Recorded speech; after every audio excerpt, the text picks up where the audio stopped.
നമസ്കാരം. ലൈവ് ന്യൂസിലേക്ക് സ്വാഗതം. ഞാൻ വേണു ബാലകൃഷ്ണൻ. സംസ്ഥാനത്ത് കൂടുതൽ ജില്ലകളിൽ ഉഷ്ണതരംഗ മുന്നറിയിപ്പ്.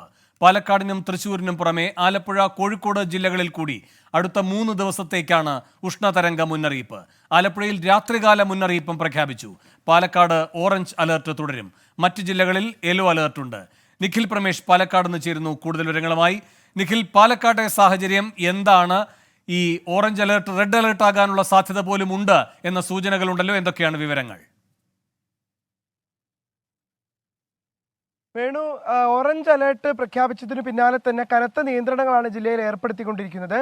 വിദ്യാഭ്യാസ സ്ഥാപനങ്ങൾ, അതോടൊപ്പം തന്നെ ഈ കളിക്കളങ്ങൾ, ഇവിടങ്ങളിലൊന്നും തന്നെ ഈ വിദ്യാഭ്യാസ സ്ഥാപനങ്ങൾ പൂർണ്ണമായി അടച്ചിടാൻ നിർദ്ദേശം നൽകിയിട്ടുണ്ട്.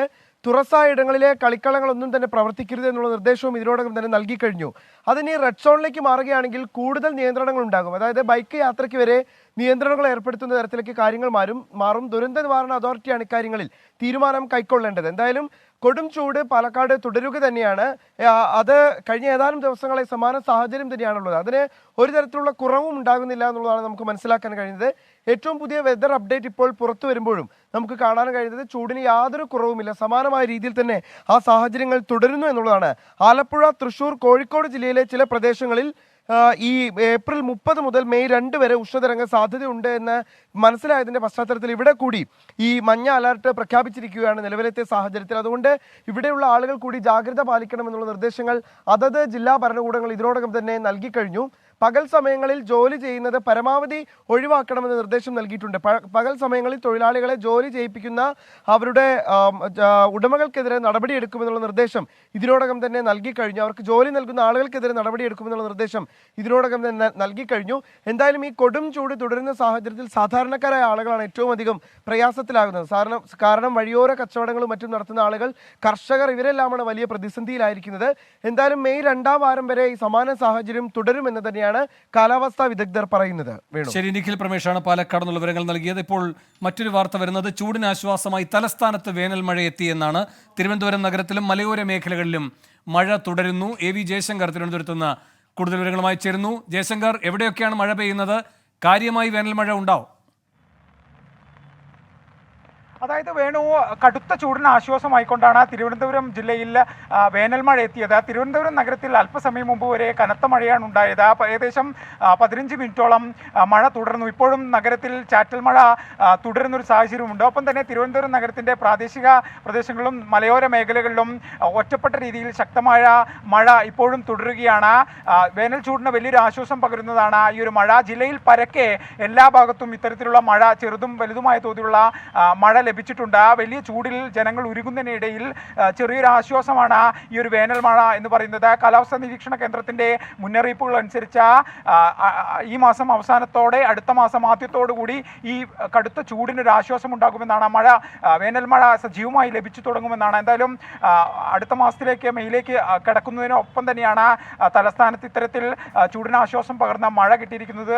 ഇത് ആളുകളെ സംബന്ധിച്ച് വലിയ പ്രതീക്ഷ നൽകുന്നതാണ്, വലിയ ആശ്വാസം നൽകുന്നതാണ്. എന്തായാലും തലസ്ഥാനത്തിന്റെ മലയോര മേഖലകളിൽ ഇപ്പോഴും മഴ തുടരുകയാണ്. നഗരത്തിലെ മഴ ചോർന്നിട്ടുണ്ട്. നിലവിൽ ചാറ്റൽ മഴ നിൽക്കാതെ പെയ്യുന്നുമുണ്ട്. വേണു. ശരി, എ വി ജയശങ്കറാണ് തിരുവനന്തപുരത്തു നിന്നുള്ള വിവരങ്ങൾ നൽകിയത്. സംസ്ഥാനത്ത് വൈദ്യുതി നിയന്ത്രണം വന്നേക്കും. വൈദ്യുതി ഉപയോഗം കുതിച്ചുയർന്നതോടെ നിയന്ത്രണം വേണമെന്നാണ് KSEBയുടെ നിലപാട്. മറ്റന്നാൾ ചേരുന്ന KSEBയുടെ ഉന്നതതല യോഗം ഇത് സംബന്ധിച്ച തീരുമാനമെടുക്കുമെന്ന് വൈദ്യുതി മന്ത്രി കെ കൃഷ്ണൻകുട്ടി 24നോട് പറഞ്ഞു. 2-ാം തീയതി മീറ്റിംഗ് വിളിച്ചിട്ടുണ്ട്. പവർ സിറ്റുവേഷൻ്റെ സാഹചര്യം എന്താണെന്ന് വിലയിരുത്താൻ.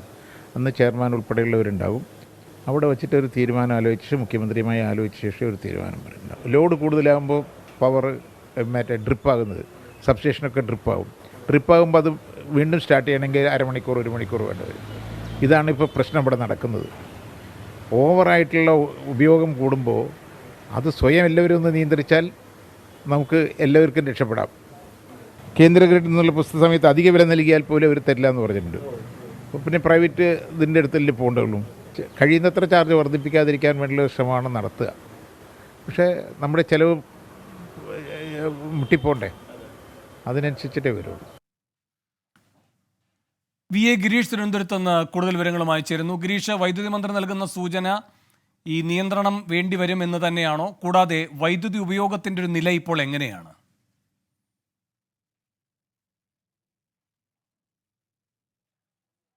വൈദ്യുതി ഉപയോഗവും കൂടുന്ന ഒരവസ്ഥയിലേക്ക് എത്തിയിരിക്കുന്നു. ഓരോ ദിവസവും വൈദ്യുതി ഉപയോഗത്തിൽ റെക്കോർഡുകൾ വന്നുകൊണ്ടേയിരിക്കുകയാണ്. ഇന്നലെ ഉപയോഗിച്ചത് 113.15 ദശലക്ഷം യൂണിറ്റ് വൈദ്യുതിയാണ്. ഇത് വൈദ്യുതി ബോർഡിൻ്റെ ചരിത്രത്തിലെ സർവ്വകാല റെക്കോർഡാണ്. മാത്രമല്ല പീക്ക് സമയത്ത് വൈദ്യുതി ആവശ്യകത 5646 മെഗാവാട്ടായിരുന്നു. ഇതും ചരിത്രത്തിൽ ആദ്യമായിട്ടാണ് ഇത്രയും വൈദ്യുതി വൈകുന്നേരം 6 മണി മുതൽ രാത്രി 12 മണി വരെ ഉപയോഗിക്കേണ്ടി വരുന്നത്. സ്വാഭാവികമായും വൈദ്യുതി ബോർഡിൻ്റെ പ്രസരണ വിതരണ ശൃംഖലകളെ ഇത് വലിയ തരത്തിലുള്ള പ്രതിസന്ധിയിലാക്കുന്നുണ്ട്.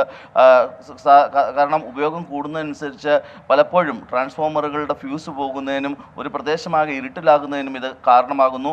നിലവിൽ ബോർഡിൻ്റെ കണക്കനുസരിച്ചേണ്ട ഈ ഒരു അധിക വൈദ്യുതി ഇങ്ങനെ ഉപയോഗിക്കുന്നത് മൂലം 700ഓളം ട്രാൻസ്ഫോമറുകളാണ് ഈ ഒരു സമയത്ത് തകരാറിലായത് എന്നുള്ളതാണ് വൈദ്യുതി ബോർഡ് ചൂണ്ടിക്കാണിക്കുന്നത്. മാത്രമല്ല കേന്ദ്ര പൂളിൽ നിന്ന് ലഭിക്കുന്ന വൈദ്യുതി ഒരു നിശ്ചിത അളവ് മാത്രമേ നമുക്ക് ലഭിക്കുകയുള്ളൂ. കൂടുതൽ വൈദ്യുതി വേണമെങ്കിൽ താപവൈദ്യുതി പുറത്തു നിന്ന് വാങ്ങിക്കേണ്ടതുണ്ട്. ഇതിന് ഉയർന്ന വില നൽകേണ്ടി വരും. ഇതും വൈദ്യുതി ബോർഡിനെ പ്രതിസന്ധിയിലാക്കുന്നുണ്ട്. മറ്റൊന്ന്, വൈദ്യുതി പുറത്തുനിന്ന് ലഭിച്ചാൽ പോലും ഇത് കൊണ്ടുവരുമ്പോൾ പ്രസരണ വിതരണ ശൃംഖലകൾ താറുമാറാകുന്നു എന്നുള്ളതാണ്. അതുകൊണ്ട് തന്നെ പലയിടത്തും വൈദ്യുതി പോകുന്നത് പതിവാകുന്നു. വോൾട്ടേജ് ക്ഷാമം പലയിടത്തും രൂക്ഷമായി തുടരുന്നു.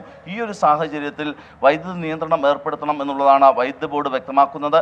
മറ്റന്നാൾ ചേരുന്ന ബോർഡിൻ്റെ ഉന്നതതല യോഗം ഇക്കാര്യം ഔദ്യോഗികമായി സർക്കാരിനോട് ആവശ്യപ്പെടും. മാത്രമല്ല ഇക്കാര്യത്തിലുള്ള തീരുമാനവും അന്ന് മറ്റന്നാൾ ഉണ്ടാകും എന്നുള്ളതാണ് വൈദ്യുതി മന്ത്രി കെ കൃഷ്ണൻകുട്ടി പറയുന്നത്. കാരണം ഈ തരത്തിൽ മുന്നോട്ട് പോകുന്നത് വൈദ്യുതി ബോർഡിനെ സംബന്ധിച്ചിടത്തോളം വലിയ തരത്തിലുള്ള പ്രതിസന്ധിയിലേക്ക് കൊണ്ടുപോകുന്നുണ്ട്. അതുകൊണ്ട് തന്നെ ജനങ്ങൾ സഹകരിക്കുന്നില്ലെങ്കിൽ മറ്റു തരത്തിലുള്ള നിയന്ത്രണങ്ങളിലേക്ക് സർക്കാരിന് അല്ലെങ്കിൽ ബോർഡിന് കടക്കേണ്ടി വരും എന്നുള്ളത് തന്നെയാണ് വൈദ്യുതി ബോർഡും ഇപ്പോൾ വ്യക്തമാക്കുന്നത്. വീണു, ശരി. കൊടും ചൂടിൽ സംസ്ഥാനത്ത് വൈദ്യുതി ഉപയോഗം കുത്തനെ ഉയർന്നിരിക്കുന്നു. വൈദ്യുതി നിയന്ത്രണം വേണ്ടിവരുമെന്ന സൂചനയാണ് മന്ത്രി കെ കൃഷ്ണൻകുട്ടി നൽകുന്നത്. വി എ ഗിരീഷാണ് തിരുവനന്തപുരത്ത് നിന്ന് വിവരങ്ങളുമായി ചേർന്നത്. 4 സംസ്ഥാനങ്ങളിൽ കേന്ദ്ര കാലാവസ്ഥാ വകുപ്പിന്റെ ഉഷ്ണതരംഗ മുന്നറിയിപ്പ്. ആന്ധ്രാപ്രദേശ്, പശ്ചിമ ബംഗാൾ, ഒഡീഷ, ബീഹാർ സംസ്ഥാനങ്ങളിലാണ് റെഡ് അലർട്ട് പ്രഖ്യാപിച്ചത്. ബൽറാം നെടുങ്ങാടി ഡൽഹിയിൽ നിന്നും കൂടുതൽ വിവരങ്ങളുമായി ചേരുന്നു. ബൽറാം, റെഡ് അലർട്ട് പ്രഖ്യാപിക്കുമ്പോൾ സാഹചര്യം ഗുരുതരമാണ് എന്ന് തന്നെയാണോ?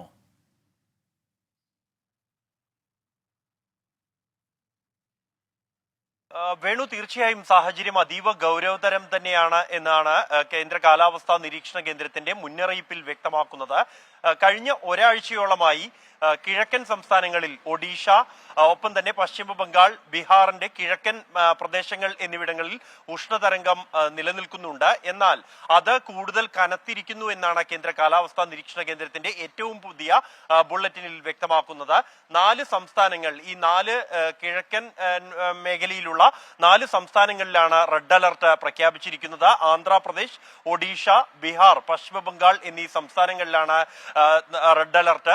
2 ദിവസത്തേക്കാണ് റെഡ് അലർട്ട് കേന്ദ്ര കാലാവസ്ഥാ നിരീക്ഷണ കേന്ദ്രം നിലവിൽ പ്രഖ്യാപിച്ചിരിക്കുന്നത്. അതിനുശേഷം സാഹചര്യം മെച്ചപ്പെടും എന്നും കേന്ദ്ര കാലാവസ്ഥാ നിരീക്ഷണ കേന്ദ്രത്തിന്റെ റിപ്പോർട്ടിൽ പറയുന്നു.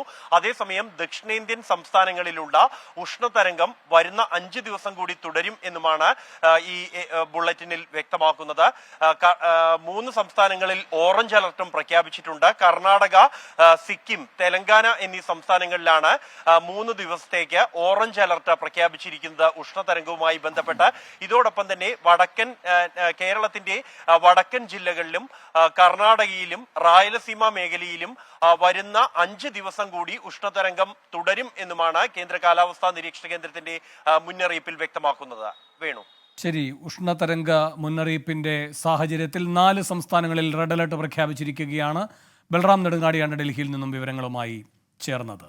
Mayor Arya Rajendran KSRTC driver തർക്കം കോർപ്പറേഷൻ കൗൺസിലിൽ ഉന്നയിച്ച് BJP. കൗൺസിൽ യോഗത്തിൽ വാക്കേറ്റം. അലക്സറ മുഹമ്മദ് തിരുവനന്തപുരത്ത് നിന്ന് ചേരുന്നു കൂടുതൽ വിവരങ്ങളുമായി. അലക്സ, എന്താണ് കോർപ്പറേഷൻ യോഗത്തിൽ ഉണ്ടായത്?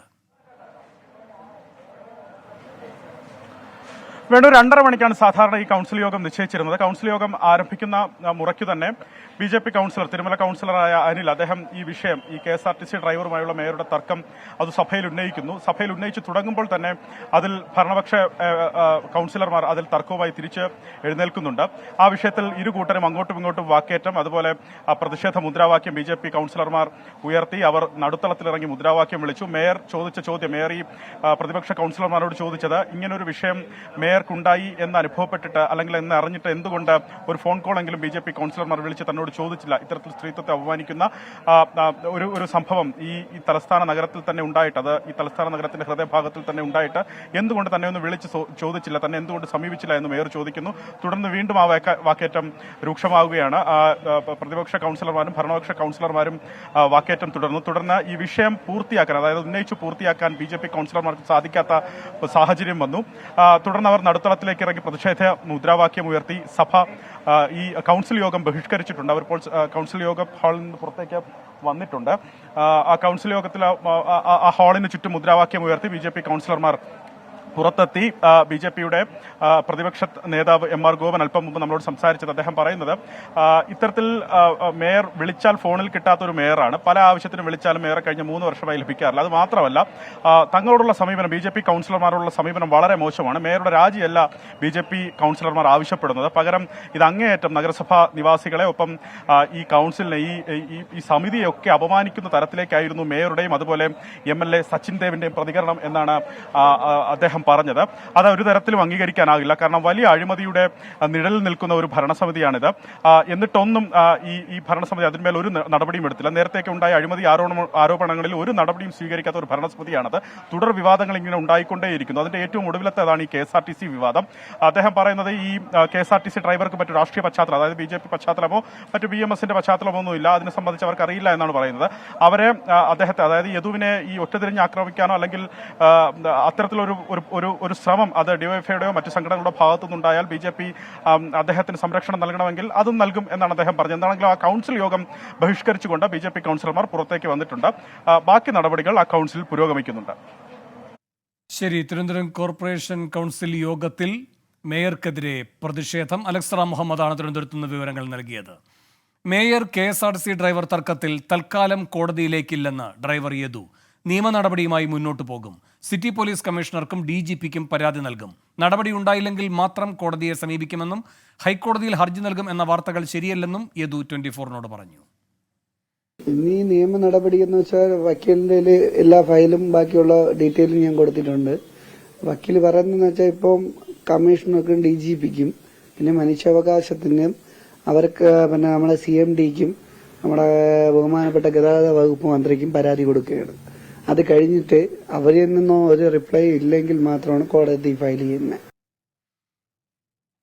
അതേസമയം മേയർ ബസ് തടഞ്ഞത് ഡ്രൈവർ മോശമായി പെരുമാറിയതിനെ തുടർന്നാണെന്നാണ് പോലീസിന്റെ ന്യായീകരണം. AV ജയശങ്കർ തിരുവനന്തപുരത്ത് നിന്ന് കൂടുതൽ വിവരങ്ങളുമായി ചേരുന്നു. ജയശങ്കർ, ഇതുവരെ ഈ യദുവിന്റെ പരാതിയിൽ കേസെടുത്തിട്ടില്ല എന്ന വിമർശനം ശക്തമാണ്. അപ്പോഴാണ് കമ്മീഷണറെയും DGPയും ഒക്കെ പരാതിയുമായി സമീപിക്കാൻ യദു ആലോചിക്കുന്നത്. അതുകൊണ്ട് ഈ പരാതിയിൽ കേസെടുക്കാൻ പോലീസ് നിർബന്ധിതമാകുമോ? അതായത് വേണു, നിലവിൽ യദുവിൻ്റെ പരാതിയിൽ കേസെടുക്കേണ്ടതെന്നാണ് തിരുവനന്തപുരം കണ്ടോൺമെന്റ് പോലീസിന്റെ തീരുമാനം. കാരണം ഡ്രൈവർ യദുവും മോശമായി പെരുമാറിയത് കൊണ്ടാണ് മേയറും സച്ചിൻ ദേവ് MLAയും വാഹനം തടഞ്ഞതെന്നാണ് പോലീസ് ഇതിന് നൽകുന്ന ന്യായീകരണം. എന്നാൽ പോലീസിന്റെ ഈ നീക്കത്തിനെതിരെ കൃത്യമായ നിയമ നടപടികളുമായി മുൻപോട്ട് പോകാനാണ് യദുവിന്റെ തീരുമാനം. ഇതുമായി ബന്ധപ്പെട്ട സിറ്റി പോലീസ് കമ്മീഷണർക്കും ഒപ്പം സംസ്ഥാന പോലീസ് മേധാവിക്കും കേസെടുക്കണമെന്ന് കാണിച്ചുകൊണ്ട് യദു പരാതി നൽകും. ഒപ്പം തന്നെ ട്രാൻസ്പോർട്ട് കമ്മീഷണറെയും ഒപ്പം തന്നെ KSRTC CMD ഗതാഗത വകുപ്പ് മന്ത്രി എന്നിവരെയും സമീപിക്കാനും ഇത് ആലോചിക്കുന്നുണ്ട്. ഒപ്പം മനുഷ്യാവകാശ കമ്മീഷനും സമാനമായ പരാതി നൽകും. ഈ വിഷയങ്ങളിലൊന്നും കൃത്യമായൊരു നിയമ നടപടി ഉണ്ടായില്ല എങ്കിൽ, ഈ മേയർക്കെതിരെയും സച്ചിൻ ദേവിനെതിരെയും പോലീസ് കേസെടുത്തില്ല എങ്കിൽ മാത്രം കോടതിയെ സമീപിക്കാനാണ് നിലവിൽ യദുവിൻ്റെ തീരുമാനം. ഹൈക്കോടതിയെ സമീപിക്കുന്നു എന്ന തരത്തിൽ ചില മാധ്യമങ്ങളിൽ വന്ന വാർത്തകൾ യദു നിഷേധിക്കുകയും ചെയ്തു. എന്തായാലും നിയമ പോരാട്ടം തുടരാൻ തന്നെയാണ് യദുവിൻ്റെ തീരുമാനം. എന്തായാലും കണ്ടോൺമെന്റ് പോലീസ് യദുവിൻ്റെ പരാതിയിൽ കേസെടുക്കില്ല എന്ന നിലപാട് ആവർത്തിക്കുകയും ചെയ്യുന്നു.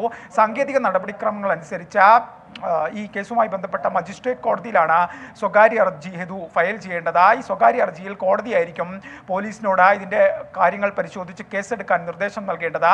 എന്തായാലും നിലവിൽ സിറ്റി പോലീസ് കമ്മീഷണർക്കും DGPക്കും പരാതി നൽകിയ ശേഷം ഈ പരാതിയിൽ നടപടി ഉണ്ടായില്ലെങ്കിൽ മാത്രമായിരിക്കും യദു കോടതിയെ സമീപിക്കും. എന്തായാലും ഈ ബസ് തടഞ്ഞതുമായി ബന്ധപ്പെട്ട വിവാദം ഇന്നും തുടരുകയാണ്. ഇതുമായി ബന്ധപ്പെട്ട കഴിഞ്ഞ ദിവസം ദൃശ്യങ്ങൾ ഉൾപ്പെടെ വന്നിരുന്നു. ഇതിൽ മേയർ വലിയ പ്രതിരോധത്തിലാവുകയും ചെയ്തിരുന്നു. എന്നാൽ ഈ വിഷയത്തിലൊന്നും പിന്നീട് ആര്യ രാജേന്ദ്രന്റെ പ്രതികരണം ഉണ്ടായില്ല. എന്തായാലും യദു നിയമ നടപടികളുമായി മുൻപോട്ട് പോവുകയാണ്. വേണു. ശരി, AV ജയശങ്കറാണ് തിരുവനന്തപുരത്ത് നിന്ന് വിവരങ്ങളുമായി ചേർന്നത്. SSLC ഫലം മെയ് 8-ന് പ്രഖ്യാപിക്കുമെന്ന് വിദ്യാഭ്യാസ മന്ത്രി വി ശിവൻകുട്ടി. കഴിഞ്ഞ വർഷത്തേക്കാൾ 11 ദിവസം മുൻപാണ് ഫലം പ്രഖ്യാപിക്കുന്നത്. മെയ് 9-ന് രണ്ടാം വർഷ higher secondary, vocational higher secondary ഫലങ്ങൾ പ്രഖ്യാപിക്കുമെന്നും മന്ത്രി അറിയിച്ചു. ഏപ്രിൽ മാസം 3 മുതൽ 20 വരെ 14 ദിവസങ്ങളിലായി മൂല്യനിർണ്ണയം പൂർത്തിയാക്കി. ടാബുലേഷൻ, ഗ്രേസ് മാർക്ക് എൻട്രി എന്നിവ പരീക്ഷാ ഭവനിൽ പൂർത്തിയാക്കി ഫലപ്രഖ്യാപനത്തിന് തയ്യാറായിക്കൊണ്ടിരിക്കുകയാണ്. 2023-24 അക്കാദമിക വർഷത്തെ രണ്ടാം വർഷ ഹയർ സെക്കൻഡറി പരീക്ഷാ ഫല പ്രഖ്യാപനം മെയ് 9-ന് വ്യാഴാഴ്ച 3 PM നടത്തും. കഴിഞ്ഞ വർഷം മെയ് മാസം 25-നാണ് ഫലപ്രഖ്യാപനം നടന്നത്.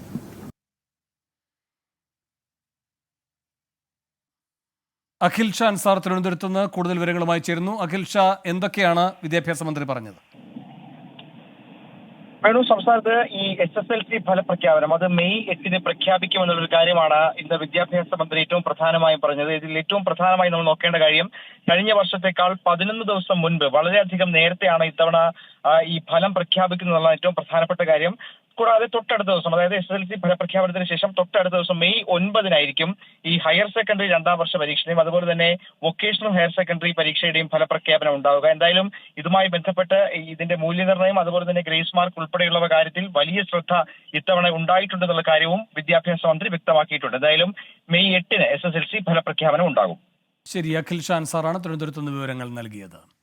കേന്ദ്ര ആഭ്യന്തരമന്ത്രി അമിത്ഷായുടെ പേരിൽ വ്യാജ വീഡിയോ പ്രചരിപ്പിച്ച കേസിൽ അറസ്റ്റിലായവരിൽ കോൺഗ്രസ് MLA ജിഗ്നേഷ് മേവാനിയുടെ PAയും അഹമ്മദാബാദ് പോലീസ് അറസ്റ്റ് ചെയ്ത രണ്ടാമത്തെയാൾ ആം ആദ്മി പാർട്ടി പ്രവർത്തകനാണ്.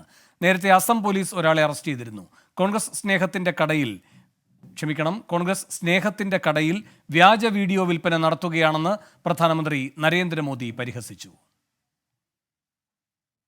झूठ नहीं चलता है तो हमारे चेहरा उसको उपयोग करके, आर्टिफिशियल इंटेलिजेंस का उपयोग करके उनकी मोहब्बत की दुकान में फेक वीडियो बिकने लगे हैं. ये फेक वीडियो बना रहे हैं. मोदी के भाषण को, मोदी की आवाज को उपयोग करके नई नई चीजें गढ़ रहे हैं. कांग्रेस पार्टी इतनी कंगालियत पर पहुंच गई है, उसको पराजय का भय इतना सता रहा है. ശ്രീനാഥ് ചന്ദ്രൻ മുംബൈയിൽ നിന്ന് കൂടുതൽ വിവരങ്ങളുമായി ചേരുന്നു. ശ്രീനാഥ്, എന്തൊക്കെയാണ് മോദി പറയുന്നത്? വേണു, അധികാരത്തിലെത്തിയാൽ സംവരണം പിന്നാലെ എടുത്തു മാറ്റും എന്ന് പറയുന്ന തരത്തിൽ അമിത്ഷായുടെ ഒരു വ്യാജ വീഡിയോ ഇങ്ങനെ പ്രചരിച്ചിരുന്നു. അതിലാണ് ഇപ്പോൾ തുടർച്ചയായി അറസ്റ്റുകൾ ഉണ്ടാവുന്നത്. ഏറ്റവും ഒടുവിൽ അഹമ്മദാബാദിലാണ് 2 പേരെ അറസ്റ്റ് ചെയ്തിരിക്കുന്നത്. അതിൽ പ്രധാനപ്പെട്ടത് ജിഗ്നേഷ് മേവാനിയുടെ PA തന്നെയാണ് ഒരാൾ എന്നുള്ളതാണ്. മറ്റൊരാൾ ആം ആദ്മി പാർട്ടിയുടെ ഒരു പ്രവർത്തകൻ എന്നതാണ് ഇപ്പോൾ മനസ്സിലാക്കാൻ വേണ്ടി കഴിയുന്നത്. ഈ 2 പേരുടെ അറസ്റ്റ് രേഖപ്പെടുത്തിയിട്ടുണ്ട്. ജിഗ്നേഷ് മേവാനി പ്രതികരണവുമായി ഇപ്പോൾ രംഗത്ത് വന്നിട്ടുണ്ട്. താൻ ഒരു വ്യാജ വീഡിയോയെയും അനുകൂലിക്കുന്ന ആളല്ല, ഇത്തരം പ്രവണതകളെ താൻ എതിർക്കുന്നു. ഇത്തരത്തിൽ സമൂഹ മാധ്യമങ്ങളിൽ വരുന്ന വീഡിയോകൾ ഷെയർ ചെയ്യുമ്പോൾ കുറച്ചുകൂടി ജാഗ്രത എല്ലാവരും പുലർത്തേണ്ടതാണെന്ന് അദ്ദേഹം പറയുന്നത്. അതിനൊപ്പം തന്നെ BJP IT സെല്ലും വ്യാപകമായി വ്യാജ വീഡിയോകൾ ഇറക്കാറുണ്ടെങ്കിലും അവർക്കെതിരെ ഒന്നും നടപടിയില്ലാതെ ഇപ്പോൾ നടക്കുന്നത് ഒരു സെലക്റ്റീവ് ടാർഗറ്റിംഗ് ആണ് എന്ന് അദ്ദേഹം പറയുന്നു. അതേസമയം ഇന്ന് മഹാരാഷ്ട്രയിലെ ധാരാശിവിൽ പ്രചാരണ റാലിക്കിടെ പ്രധാനമന്ത്രി നരേന്ദ്രമോദി ഈ വിഷയം ഉന്നയിച്ചു. അതിൽ അദ്ദേഹം പറഞ്ഞത് ആർട്ടിഫിഷ്യൽ ഇന്റലിജൻസ് ഉപയോഗിച്ചുകൊണ്ട് തൻ്റെ പോലും വീഡിയോകൾ വ്യാജമായി മറ്റർത്ഥം വരുന്ന രീതിയിൽ ഉണ്ടാക്കുകയാണ് കോൺഗ്രസ്. ഇത് പരാജയ ഭീതി മുന്നിൽ കണ്ടുകൊണ്ടാണ്. സ്നേഹത്തിൻ്റെ കട എന്നതാണ് പലപ്പോഴും രാഹുൽ ഗാന്ധി തൻ്റെ പ്രചാരണ പരിപാടികളൊക്കെ എടുത്തു പറയാനുള്ള ഒരു വാക്ക്.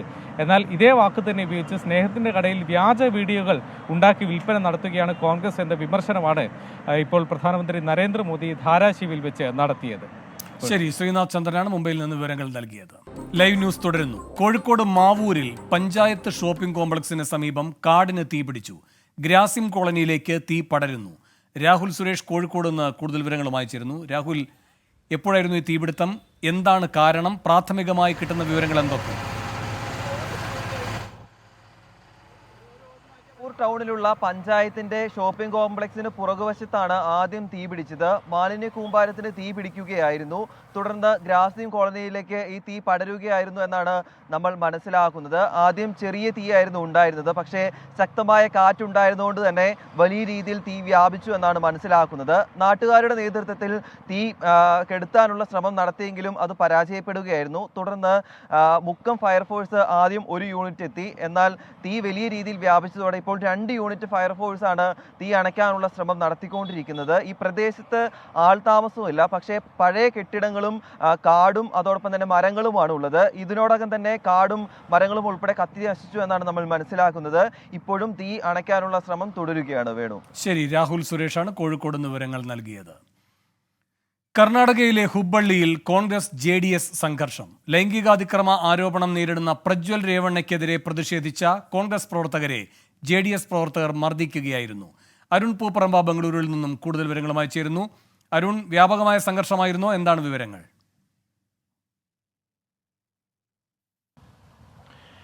വേണു, JDSന്റെ കോർ കമ്മിറ്റി യോഗം നടന്ന ഹോട്ടലിലേക്കാണ് കോൺഗ്രസ് പ്രവർത്തകരുടെ പ്രതിഷേധമുണ്ടായത്.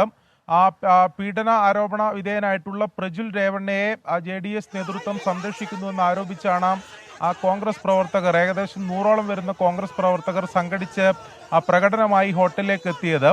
അവിടെ കോർ കമ്മിറ്റി യോഗം കഴിഞ്ഞ് നേതാക്കൾ മാത്രമല്ല, അവിടെ ഈ തെരഞ്ഞെടുപ്പ് ക്യാമ്പയിന്റെ ഭാഗമായി വന്ന JDS പ്രവർത്തകർ ഉൾപ്പെടെ ഉണ്ടായിരുന്നു. ഈ ഹോട്ടലിനടുത്തേക്ക് പ്രതിഷേധം എത്തുമ്പോഴാണ് ഈ സംഘർഷം ഉടലെടുത്തത്. JDS പ്രവർത്തകർ പ്രതിഷേധിച്ച കോൺഗ്രസ് പ്രവർത്തകരുമായി ഏറ്റുമുട്ടി കോൺഗ്രസ് പ്രവർത്തകരെ മർദ്ദിച്ചു എന്നുൾപ്പെടെയുള്ള പരാതിയുണ്ട്. അല്പസമയം അവിടെ സംഘർഷ സാഹചര്യം നിലനിന്നു. പിന്നീട് കൂടുതൽ പോലീസ് അവിടെ എത്തി ഈ ഇരുവിഭാഗ പ്രവർത്തകരെയും അറസ്റ്റ് ചെയ്ത് നീക്കിയതിനു ശേഷമാണ് സംഘർഷത്തിന് അയവ് വന്നത്. അല്പസമയം, ഏകദേശം ഒരു 30 മിനിറ്റോളം ഇരു പ്രവർത്തകരും ചേരിതിരിഞ്ഞ് ഏറ്റുമുട്ടുന്നൊരു സാഹചര്യമുണ്ടായി. ശരി, അരുൺ പൂപ്പറമ്പയാണ് ബംഗളൂരുവിൽ നിന്നും വിവരങ്ങൾ നൽകിയത്. കോന്നി ആനക്കൊട്ടിലിലെ കൊമ്പൻ നീലകണ്ഠൻ ചെരിഞ്ഞു. കോടനാട് നിന്ന് 2 വർഷം മുൻപാണ് ആനയെ കോന്നി ആനക്കൊട്ടിലിൽ എത്തിച്ചത്. കുറച്ചുനാളായി രോഗബാധിതനായിരുന്നു. ശ്രീജിത്ത് ശ്രീകുമാരൻ പത്തനംതിട്ടയിൽ നിന്ന് കൂടുതൽ വിവരങ്ങളുമായി ചേരുന്നു. ശ്രീജിത്ത്, എന്താണ് വിശദാംശങ്ങൾ? ആനകളിൽ പ്രധാനിയായിരുന്നു ഈ കൊമ്പനായ നീലകണ്ഠൻ. 27 വയസ്സായിരുന്നു. ഇതിനിടയിൽ കാലിന് ചെറിയ നീര് ഉണ്ടായിരുന്നു. അങ്ങനെയാണ് ഈ ദൗത്യങ്ങളിൽ നിന്ന്, കാട്ടാനകളെ തുരത്തുന്നതുമായി ബന്ധപ്പെട്ട ദൗത്യങ്ങളിൽ നിന്ന് ഒഴിവാക്കുന്നത്, അല്ലെങ്കിൽ താൽക്കാലികമായി അതിനെ ഇത്തരത്തിൽ കോന്നി ആനക്കൊട്ടിലേക്ക് മാറ്റുന്നത്. 2021 പകുതിയോടുകൂടിയാണ് ഇവിടേക്ക് പത്തനംതിട്ട കോന്നിയിലേക്ക് ആനക്കൊട്ടിലേക്ക് കൊണ്ടുവരുന്നത്. അതിനുശേഷം ഇവിടെ ഏതാണ്ട് ചികിത്സയൊക്കെ ഉണ്ടായിരുന്നു. ഏതാണ്ട് അസുഖബാധിതനായിരുന്നു കുറച്ചുനാളായി. എന്തായാലും ഈ മാസം 15 മുതൽ ആന ആഹാരം എടുക്കുന്നുണ്ടായിരുന്നില്ല. കുറച്ച് ദിവസമായി വെള്ളം കുടിക്കുന്നുണ്ടായിരുന്നില്ല എന്നാണ് പാപ്പാന്മാരും ഡോക്ടർമാരും പറയുന്നത്. എന്തായാലും ഇന്ന് ഉച്ചയോടുകൂടി തീരെ അവശനാവുകയും അതുപോലെ തന്നെ 2:15 മരണം സംഭവിക്കുകയുമായിരുന്നു എന്നാണ് അറിയിച്ചിട്ടുള്ളത്.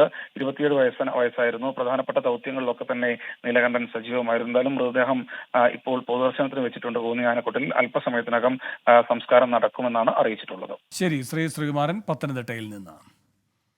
കെ സുധാകരനും ശോഭാ സുരേന്ദ്രനും ചേർന്ന് തനിക്കും EP ജയരാജനുമെതിരെ ഗൂഢാലോചന നടത്തി എന്ന് കാണിച്ച് ദല്ലാൽ നന്ദകുമാർ DGPക്ക് പരാതി നൽകി. ആരെങ്കിലും പറഞ്ഞാൽ അവസാനിപ്പിക്കാവുന്ന ബന്ധമല്ല EP-യുമായി ഉള്ളത് എന്നും നന്ദകുമാർ പറഞ്ഞു.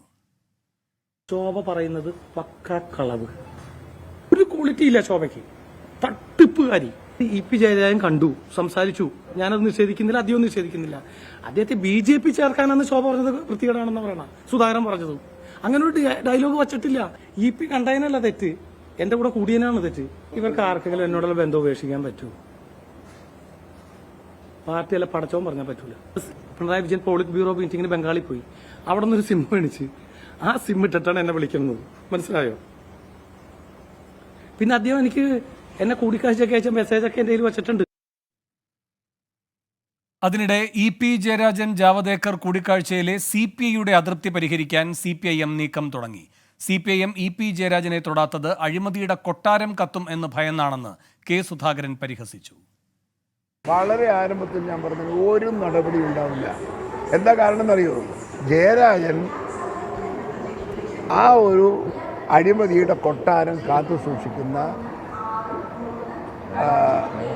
ഏറ്റവും പ്രധാനപ്പെട്ട ഒരു കക്ഷിയാണ്. അദ്ദേഹത്തെ തൊട്ടാൽ കത്തും, കൊട്ടാരം മൊത്തം കത്തും. അതുകൊണ്ട് ജയരാജനെ നോവിക്കാനോ ജയരാജനെ അലസ്വരപ്പെടുത്താനോ CPM-ൻ്റെ ഒരു നേതൃത്വം ഒന്നും ചെയ്യില്ല എന്ന് ഞാൻ ആരംഭത്തിൽ പറഞ്ഞിട്ടുണ്ട്. എന്താ കണ്ടില്ല ഇന്നലെ സെഞ്ചുറി അടിച്ചപ്പോൾ ക്രിക്കറ്റ് പ്ലെയർ പോകുന്ന പോലെയല്ലേ ജയരാജൻ പോയത്? എന്തോ ഒരു മനസ്സമാധാനത്തിലാവും ഒരാളെ പോക്ക് പറയും. അപ്പോൾ ഇതിപ്പോൾ വെച്ചാൽ അയാളെ തൊട്ടാൽ ഞാൻ പറഞ്ഞു പിണറായി വിജയൻ അടക്കം കാത്തുകൊണ്ടി വരും. വിഷ്ണു സുരേഷ് കൊച്ചിയിൽ നിന്ന് കൂടുതൽ വിവരങ്ങളുമായി ചേരുന്നു. വിഷ്ണു, എന്താണ് ഈ പരാതിയിൽ നന്ദകുമാർ പറയുന്നത്? കൂടാതെ മാധ്യമങ്ങളോട് ഇന്ന് എന്തൊക്കെയാണ് നന്ദകുമാർ പറഞ്ഞത്?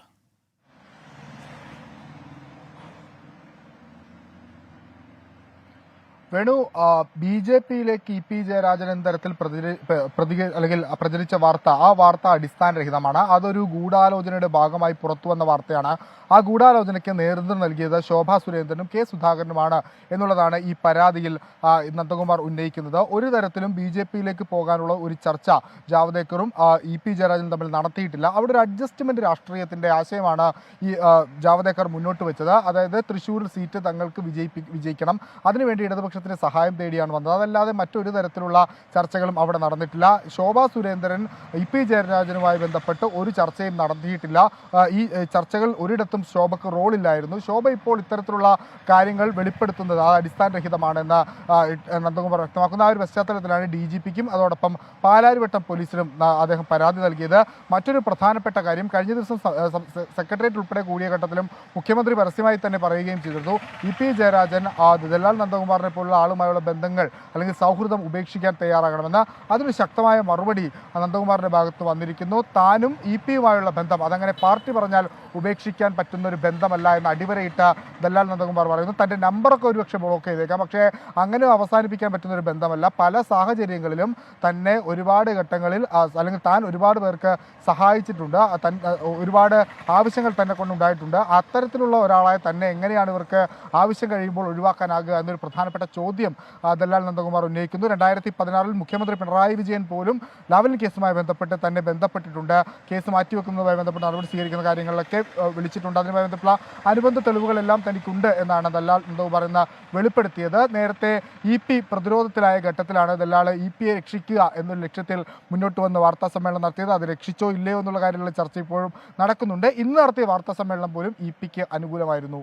ശരി, വിഷ്ണു സുരേഷാണ് കൊച്ചിയിൽ നിന്ന് വിവരങ്ങൾ നൽകിയത്. ലൈവ് ന്യൂസ് തുടരുന്നു. EP വിവാദത്തിൽ സംസ്ഥാനത്തെ നേതാക്കളിൽ നിന്നുണ്ടായ വെളിപ്പെടുത്തലുകളിൽ BJP-യിൽ പൊട്ടിത്തെറി. ശോഭാ സുരേന്ദ്രന്റെ പ്രവൃത്തികൾ പ്രകാശ് ജാവ്ദേക്കർ ദേശീയ നേതൃത്വത്തെ ധരിപ്പിച്ചു. ശോഭാ സുരേന്ദ്രനെതിരെ നടപടി വന്നേക്കും. കേരളത്തിന്റെ പ്രഭാരി ചുമതല ഒഴിയാൻ പ്രകാശ് ജാവ്ദേക്കർ താൽപര്യമറിയിച്ചതായും സൂചനയുണ്ട്. വിഷ്ണു സുരേഷ് ഈ വാർത്തയുടെ വിശദാംശങ്ങളുമായി കൊച്ചിയിൽ നിന്ന് ചേരുന്നു. വിഷ്ണു, ഈ കൂടിക്കാഴ്ച വിവാദം, അതിന്റെ വിശദാംശങ്ങൾ ഒക്കെ ശോഭ പുറത്തുവിട്ടതിന്റെ ഭാഗമായിട്ടാണോ പാർട്ടിക്കകത്ത് അതൃപ്തി പുകയുന്നത്? ഇത് ചൂണ്ടിക്കാട്ടിയാണോ പ്രഭാരി സ്ഥാനം ഒഴിയാൻ ജാവ്ദേക്കർ ആലോചിക്കുന്നത്?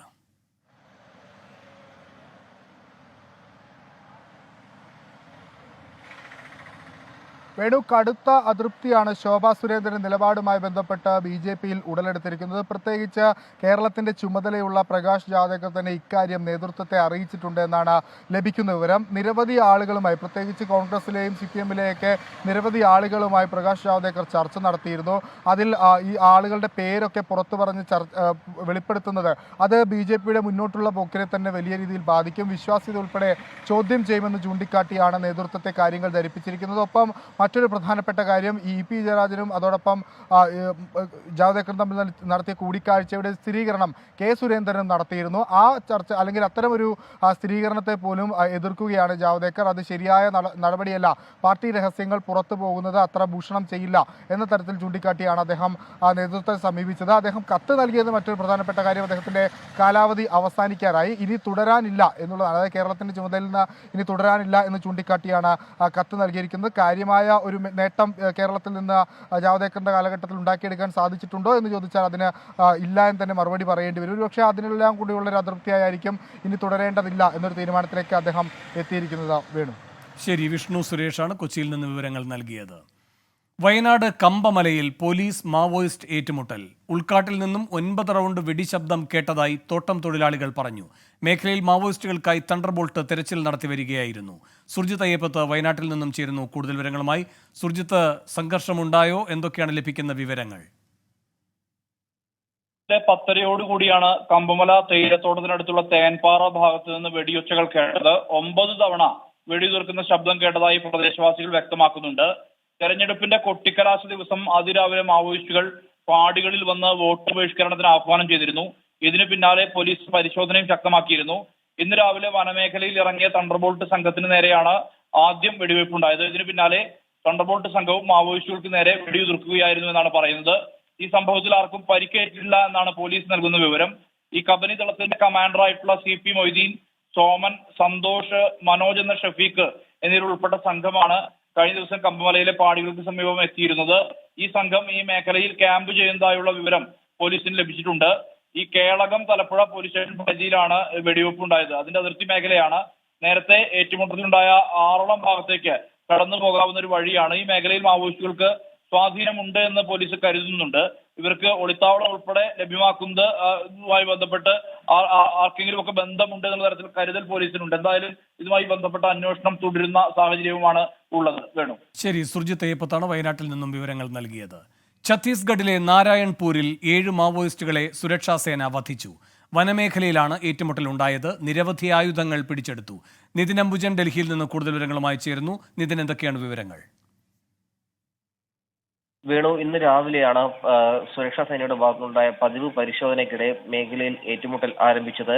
നാരായൺപൂർ ജില്ലയിലെ അതിർത്തി മേഖലയിലെ വനമേഖലയിലായിരുന്നു ഏറ്റുമുട്ടൽ ഉണ്ടായത്. മണിക്കൂറുകൾ നീണ്ട ഏറ്റുമുട്ടലാണ് മേഖലയിൽ ഉണ്ടായത്. 7 മാവോയിസ്റ്റുകളെ വധിച്ചു. ഇതിൽ 2 പേർ സ്ത്രീകളാണ്. മാവോയിസ്റ്റുകളുടെ ഭാഗത്തുനിന്നും വൻ ആയുധശേഖരം ഇപ്പോൾ പോലീസ് പിടിച്ചെടുത്തിട്ടുണ്ട്. മേഖലയിൽ ഇപ്പോഴും തെരച്ചിൽ തുടരുന്നു എന്നാണ് സുരക്ഷാ സേന വ്യക്തമാക്കിയിരിക്കുന്നത്. കഴിഞ്ഞ ഏതാനും നാളുകളായി തന്നെ ഛത്തീസ്ഗഡിൽ മാവോയിസ്റ്റ് വിരുദ്ധ നടപടി ശക്തമായി തന്നെയാണ് മുന്നോട്ട് പോയത്. ഇതിന്റെ ഭാഗമായുള്ള പതിവ് തെരച്ചിലൂടെയാണ് ഇത്തരമൊരു ഏറ്റുമുട്ടൽ ആരംഭിച്ചത്. എന്തായാലും ഈ ഒരു സമയത്ത് ഇപ്പോൾ വനമേഖലയിൽ തെരച്ചിൽ തുടരുന്നു എന്നാണ് ഇപ്പോൾ ഛത്തീസ്ഗഡ് പോലീസ് വ്യക്തമാക്കിയിരിക്കുന്നത്. നിതിൻ അംബുജനാണ് ഡൽഹിയിൽ നിന്ന് വിവരങ്ങൾ നൽകിയത്. ട്രെയിനിൽ പാമ്പ് കയറി എന്ന സംശയത്തെ തുടർന്ന് യാത്രക്കാർ പരിഭ്രാന്തിയിലായി. ടാറ്റാ നഗർ എക്സ്പ്രസ് ഇന്നലെ പാലക്കാട് ഒലവക്കോട് റെയിൽവേ സ്റ്റേഷനിലെത്തിയപ്പോഴായിരുന്നു സംഭവം. നിഖിൽ പ്രമേഷ് പാലക്കാട് നിന്ന് വിവരങ്ങളുമായി ചേരുന്നു. നിഖിൽ, എന്താണ് ഈ സംഭവത്തിന്റെ വിശദാംശങ്ങൾ? വേണു, ഇന്നലെ രാത്രി 11 മണിയോടെയാണ് സംഭവം. ടാറ്റാ നഗർ എക്സ്പ്രസിലെ S4 കോച്ചിലാണ് പാമ്പിനെ കണ്ടതായി യാത്രക്കാർ പരാതിപ്പെട്ടത്. എറണാകുളം ഭാഗത്തേക്ക് പോകുന്ന തീവണ്ടിയായിരുന്നു ഇത്. പാലക്കാട് റെയിൽവേ സ്റ്റേഷനിൽ എത്തിയതോടുകൂടി യാത്രക്കാർ മുഴുവനായി കോച്ചിൽ നിന്നും പുറത്തിറങ്ങുകയായിരുന്നു. പാമ്പിന്റെ ദൃശ്യം യാത്രക്കാരിൽ ഒരാൾ ഫോണിൽ പകർത്തുകയും ചെയ്തിരുന്നു. ഇതിന് പിന്നാലെയാണ് വനവകുപ്പും റെയിൽവേ പോലീസും സംഭവ സ്ഥലത്തെത്തി പരിശോധന നടത്തിയെങ്കിലും ഈ പാമ്പിനെ കണ്ടെത്താൻ കഴിഞ്ഞില്ല. പക്ഷേ യാത്രക്കാർ ഫോണിൽ ഇതിന്റെ ചിത്രങ്ങൾ പകർത്തിയിരുന്നു. അത് അവർ റെയിൽവേ പോലീസിന് മറ്റും കൈമാറുകയും ചെയ്തു. തുടർന്ന് ഈ കോച്ച് മറ്റൊരു ഇടത്തേക്ക് മാറ്റി പാമ്പിനെ കണ്ട ഈ കോച്ച് പൂട്ടുകയും ചെയ്തു. 11-12 മറ്റൊരു കോച്ച് എത്തിച്ച് ഈ യാത്ര പുനരാരംഭിച്ചത്. യാത്രക്കാരുടെ വലിയ പ്രതിഷേധമാണ് ഇതുമായി ബന്ധപ്പെട്ട് ഉയർന്നത്. കാരണം രാത്രിയിലാണ് ഈ സംഭവം ഉണ്ടായത്. ആളുകൾ വലിയ രീതിയിൽ പരിഭ്രാന്തരാകുന്ന സാഹചര്യം ഉണ്ടായി. മതിയായ സുരക്ഷ ഒരുക്കാൻ റെയിൽവേ തയ്യാറാകുന്നില്ല എന്നുള്ള പരാതിയാണ് യാത്രക്കാർ ഉന്നയിച്ചത്. നിഖിൽ പ്രമേഷ് പാലക്കാട് നിന്ന്. മസാല ബോണ്ട് ഇടപാടിൽ തോമസ് ഐസക്കിനെതിരായ ED അപ്പീൽ പരിഗണിക്കാനായി മറ്റൊരു ഡിവിഷൻ ബെഞ്ചിലേക്ക് മാറ്റി. വിഷയം നേരത്തെ സിംഗിൾ ബെഞ്ചിൽ കേട്ടതിനാൽ ദേവൻ രാമചന്ദ്രൻ അധ്യക്ഷനായ ഡിവിഷൻ ബെഞ്ച് പിന്മാറുകയായിരുന്നു. അപ്പീൽ മെയ് 17 മറ്റൊരു ഡിവിഷൻ ബെഞ്ച് പരിഗണിക്കും. S ശ്രീകാന്ത് കൊച്ചിയിൽ നിന്ന് ചേരുന്നു കൂടുതൽ വിവരങ്ങളുമായി. ശ്രീകാന്ത്, എന്താണ് ഈ അപ്പീലിൽ ED പറയുന്നത്? തോമസ് ഐസക്കിനെ ചോദ്യം ചെയ്യുന്നതിന് എതിരായി നേരത്തെ ഒരു ഇടക്കാല സ്റ്റേ അനുവദിച്ചിരുന്നു. അത് വെക്കേറ്റ് ചെയ്യണം എന്നുള്ളതാണ് പ്രധാനപ്പെട്ട ആവശ്യം. ഇദ്ദേഹത്തെ ചോദ്യം ചെയ്താൽ മാത്രമേ അന്വേഷണം മുന്നോട്ട് പോകൂ എന്നുള്ള കാര്യവും കൃത്യമായി ED ചൂണ്ടിക്കാണിക്കുന്നുണ്ട്. ആ അപ്പീല് ഡിവിഷൻ ബെഞ്ച് മുൻപാകെ എത്തി. പക്ഷേ നേരത്തെ സിംഗിൾ ബെഞ്ചിൽ ഈ കേസ് കേട്ടതിനാൽ വീണ്ടും അത് ഡിവിഷൻ ബെഞ്ചിൽ ഇരുന്ന് കേൾക്കാൻ സാധിക്കില്ല എന്ന് ചൂണ്ടിക്കാട്ടി ജസ്റ്റിസ് ദേവൻ രാമചന്ദ്രൻ അതിൽ നിന്നും പിന്മാറി. മറ്റൊരു ഡിവിഷൻ ബെഞ്ച് ഈ ഹർജി കേൾക്കും എന്ന് അദ്ദേഹം ചൂണ്ടിക്കാണിക്കുകയും ചെയ്തു. ചീഫ് ജസ്റ്റിസ് ആണ് ഇക്കാര്യത്തിൽ തീരുമാനമെടുക്കേണ്ടത്. മെയ് 17 കേസ് വീണ്ടും പരിഗണനയ്ക്ക് വരും.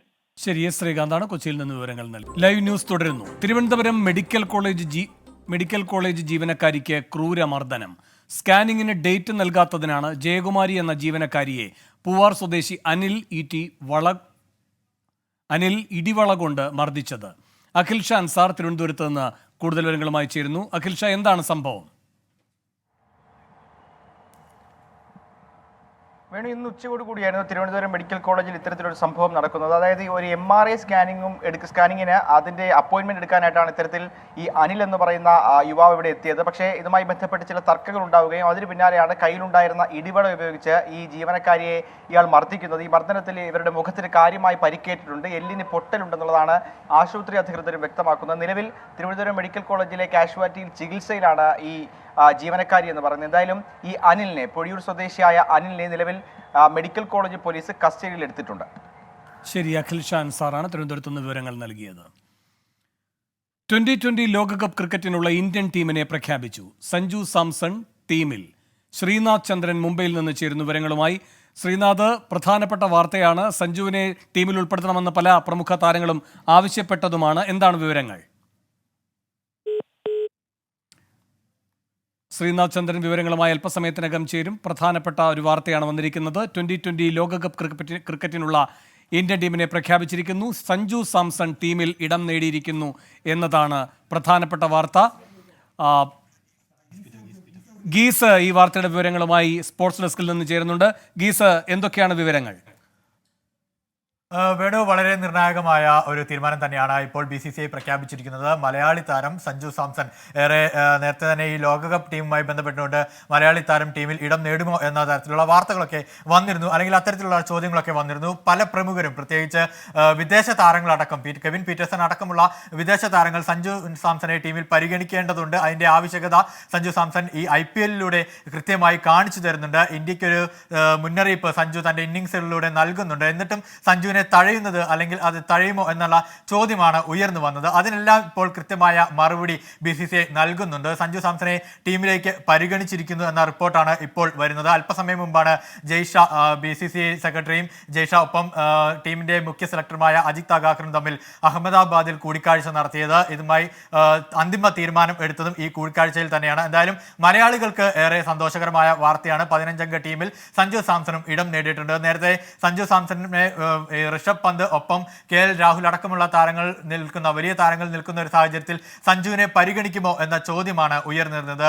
രാഷ്ട്രീയ നേതാക്കൾ അടക്കം, നവജോത് സിംഗ് സിദ്ധു അടക്കം സഞ്ജു സാംസനെ ടീമിൽ ഉൾപ്പെടുത്തേണ്ടതുണ്ട് എന്നൊരു ആവശ്യകത നേരത്തെ തന്നെ എക്സിലൂടെ അറിയിച്ചതാണ്. എന്തായാലും ആരാധകർക്ക് ഏറെ സന്തോഷം നൽകുന്ന വാർത്ത തന്നെയാണ്. ഇനി മറ്റൊരു കാര്യം, ഈ വിദേശ പിച്ചിൽ സഞ്ജുവിന്റെ പ്രകടനം എത്രത്തോളം വിലയിരുത്തപ്പെടേണ്ടതാണ് എന്ന ചോദ്യം ആരാധകർക്കിടയിലുണ്ട്. കാരണം ഇപ്പോൾ IPL-ൽ മികച്ച പ്രകടനം താരം കാഴ്ചവെക്കുന്നുണ്ട്. രാജസ്ഥാന്റെ മത്സരങ്ങൾ നോക്കുകയാണെങ്കിൽ ഇതുവരെ കളിച്ച മത്സരത്തിൽ ഒരു തോൽവി മാത്രമാണ് രാജസ്ഥാൻ വഴങ്ങിയിട്ടുള്ളത്. കൃത്യമായി തന്നെ ടീമിനെ ഏകോപിപ്പിച്ചുകൊണ്ട് മുന്നോട്ട് പോകുവാൻ ഒരു നായകൻ എന്ന നിലയിൽ മലയാളി താരമായ സഞ്ജുവിന് സാധിക്കുന്നുണ്ട് എന്നതും എടുത്തു പറയണം. ഒപ്പം സഞ്ജുവിന്റെ ബാറ്റിംഗ് ശൈലിയിലും വരുത്തുന്ന മാറ്റങ്ങൾ, കൃത്യമായി തന്നെ ബൗളർമാരെ അളന്നു നോക്കി ബാറ്റ് ചെയ്യുന്ന, അല്ലെങ്കിൽ ബാറ്റ് കൊണ്ട് മറുപടി നൽകുന്ന സഞ്ജുവിന്റെ ശൈലി, അതും എടുത്തു പറയേണ്ടതാണ്. സഞ്ജുവിനെ ഏത് സ്ഥാനത്തേക്ക് പരിഗണിക്കും എന്നതാണ് ഇനി അറിയേണ്ടത്. കാരണം സഞ്ജു പൊതുവെ കളിക്കുന്നത് 1 ഡൗൺ അല്ലെങ്കിൽ 3-ാം സ്ഥാനത്താണ് കളിക്കുന്നത്.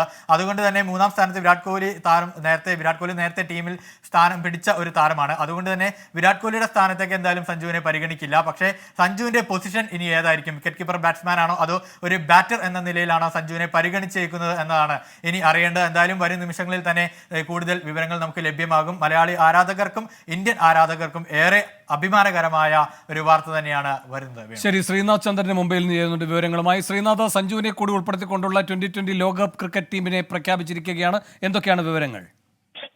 വേണു, മറാഠ ഹോട്ടലിൽ അഹമ്മദാബാദിലാണ് അല്പസമയം മുമ്പ് ഈ ടീം സെലക്ഷൻ യോഗം പൂർത്തിയായത്. പിന്നാലെ BCCI തന്നെ ഇത്തരമൊരു പ്രഖ്യാപനം നടത്തുകയും ചെയ്തു. ഏറെ പ്രതീക്ഷിച്ചതുപോലെ സഞ്ജു സാംസൺ ടീമിൽ ഇടം കിട്ടിയതാണ്. മലയാളികൾക്ക് പ്രത്യേകിച്ച് ഈ ഒരു പ്രഖ്യാപനത്തിൽ ഏറെ സന്തോഷിക്കാനുള്ള വക.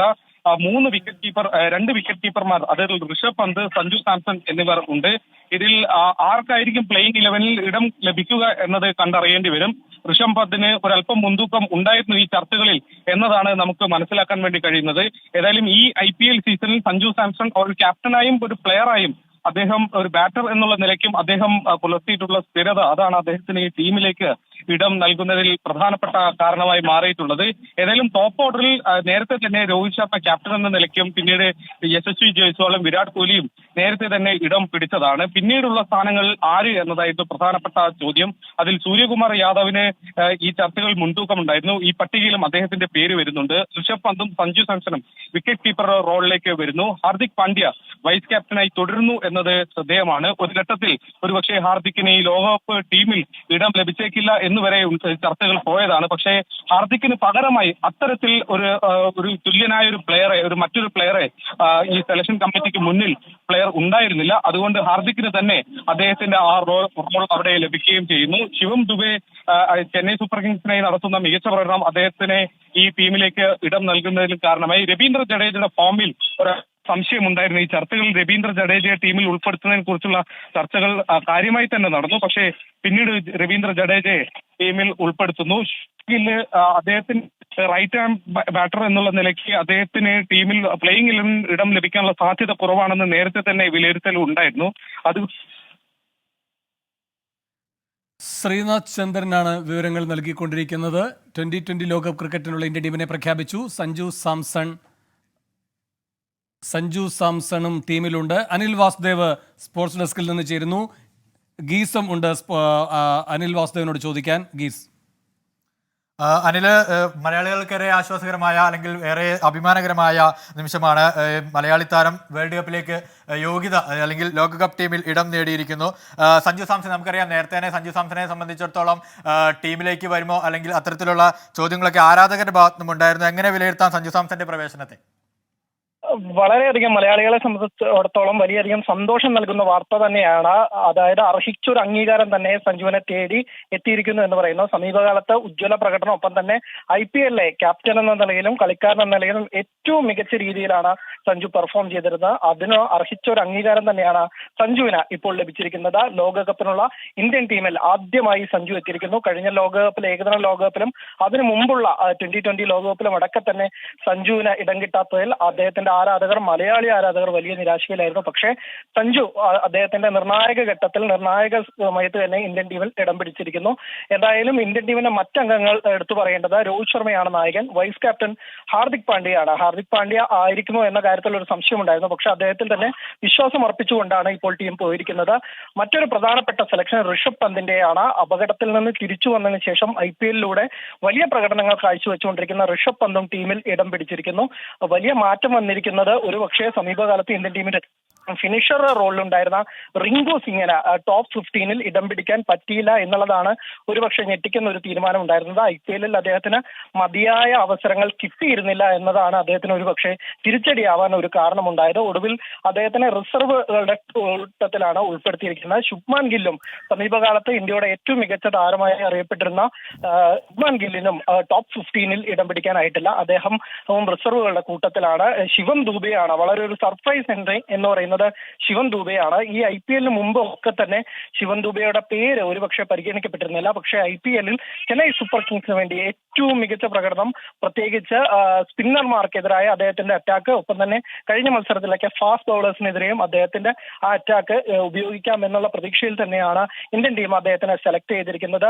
കരീബിയൻ ദ്വീപുകളിലൊക്കെ തന്നെ സ്ലോവർ ട്രാക്കുകളാണ്. അപ്പോൾ സ്പിന്നേഴ്സിനെ കൂടുതൽ ഉപയോഗിക്കുന്ന ഒരു തന്ത്രമായിരിക്കും എല്ലാ ടീമുകളും ഉപയോഗിക്കുക. അപ്പോൾ സ്പിന്നേഴ്സിനെ കടന്നാക്രമിക്കുന്ന ഒരു താരം എന്ന തരത്തിലാണ് ശിവൻ ദൂബെയെ എടുത്തതായി മനസ്സിലാക്കുന്നത്. ബൗളിംഗ് നിരയിൽ വലിയ മാറ്റങ്ങളൊന്നും തന്നെ ഇല്ല. ഇല്ലെങ്കിൽ പ്രതീക്ഷിച്ചിരുന്ന ആളുകൾ തന്നെയാണ് എത്തിയിരിക്കുന്നത്. ജസ്പ്രീത് ബുംറ കഴിഞ്ഞ ലോകകപ്പിൽ നമുക്കില്ലാതെ പോയ, ഇല്ലെങ്കിൽ ഇന്ത്യയുടെ തോൽവിക്ക് വലിയ കാരണമായിരുന്ന ഈ പന്തിന്റെ ജസ്പ്രീത് ബുംറയുടെ അഭാവമായിരുന്നു. പക്ഷേ ഇപ്പോൾ ജസ്പ്രീത് ബുംറ തിരിച്ചു വരുന്നു. കൂട്ടിന് മുഹമ്മദ് സിറാജും ഹർഷദീപ് സിംഗുമാണ് ഉള്ളത്. എന്തായാലും ഇന്ത്യ ഒരു മികച്ച ഇലവനെ തന്നെയാണ് എത്തിയിരിക്കുന്നത്. മറ്റൊരു പ്രധാനപ്പെട്ട കാര്യം വിരാട് കോഹ്ലിയാണ്. വിരാട് കോഹ്ലി ഉണ്ടാവുമോ എന്ന കാര്യത്തിലൊക്കെ തന്നെ വലിയ ചർച്ചകൾ ഉണ്ടായിരുന്നു. പക്ഷേ വിരാട് കോഹ്ലിയും ഈ അന്തിമ 15-ൽ ഇടം പിടിച്ചിരിക്കുന്നു. അല്പസമയം മുമ്പാണ് അഹമ്മദാബാദിൽ BCCI സെക്രട്ടറി ജയ് ഷാ ഉൾപ്പെട്ട ഒരു യോഗത്തിൽ ഈ ഒരു ടീമിന്റെ ഒരു പ്രഖ്യാപനം ഉണ്ടായിരിക്കുന്നത്, ടീം തെരഞ്ഞെടുപ്പ് ഉണ്ടായിരിക്കുന്നത്. നേരത്തെ തന്നെ ധാരണയായിരുന്നു.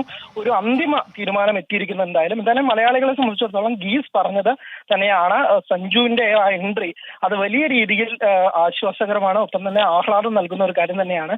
ഏറെക്കാലം ഇന്ത്യൻ ടീമിന്റെ പടിവാതിക്കൽ ഉണ്ടായിരുന്ന സഞ്ജുവിന് ഒടുക്കൽ ലോകകപ്പ് ടീമിലേക്ക് വിളി വന്നിരിക്കുന്നു. പല കാലത്തും അവസരം തുലച്ചവൻ, ഇല്ലെങ്കിൽ അല്ലെങ്കിൽ പ്രതിഭയ്ക്കൊത്ത പ്രകടനം പുറത്തെടുക്കാത്തവൻ എന്നുള്ള തരത്തിലുള്ള പല വിമർശനങ്ങളും അദ്ദേഹം ഉണ്ടായിരുന്നു. പക്ഷേ ഈ IPL-ൽ ക്യാപ്റ്റൻ, വിക്കറ്റ് കീപ്പർ, ബാറ്റർ എന്ന ഏത് തരത്തിലെടുത്ത് നോക്കിയാലും സഞ്ജുവിന്റെ പ്രകടനം ഒരു തരത്തിലും വിമർശനം ഉന്നയിക്കാൻ കഴിയില്ല.